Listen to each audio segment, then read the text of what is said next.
சர்வதேச டி20 போட்டிகளில் அதிவேக சதம் அடித்து முந்தைய சாதனைகளை எல்லாம் உடைத்து எறிந்திருக்கிறார் நமீபியா வீரர் ஈட்டன். வெறும் 33 பந்துகளில் சதம் அடித்து இந்த சாதனையை நிகழ்த்தியிருக்கிறார். நேபாள நாட்டில் நடைபெற்று வரும் முத்தரப்பு டி20 தொடரில் நேபாள அணிக்கு எதிரான போட்டியில் களமிறங்கியது நமீபியா அணி.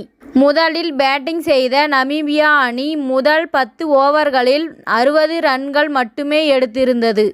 11வது ஓவரில் 3 விக்கெட்டுகள் இழந்த நிலையில் களத்துக்கு வந்தார் ஈட்டன்.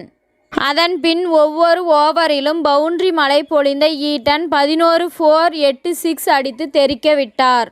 33 பந்துகளில் சதம் அடித்தார். அதன் மூலம் சர்வதேச டி20 போட்டிகளில் அதிவேக சதம் அடித்த வீரர் என்ற சாதனையை நிகழ்த்தினார்.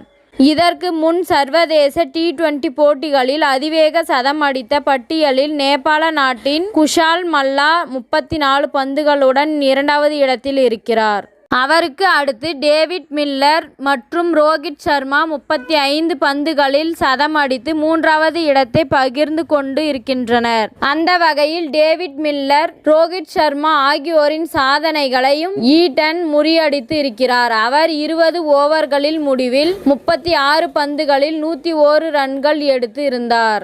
அவரது அதிரடியால் 206 ரன்கள் குவித்தது நமீபியா. அடுத்து ஆடிய நேபாள அணி 18.5 ஓவர்களில் 186 ரன்கள் மட்டுமே எடுத்து 20 ரன்கள் வித்தியாசத்தில் தோல்வி அடைந்தது. மேலும் இதுபோன்ற சுவாரஸ்யமான தகவல்களை அறிய தமிழ் சிறை சேனலை சப்ஸ்கிரைப் பண்ணுங்க, ஷேர் பண்ணுங்க, லைக் பண்ணுங்க மற்றும் கமெண்ட் பண்ணுங்க.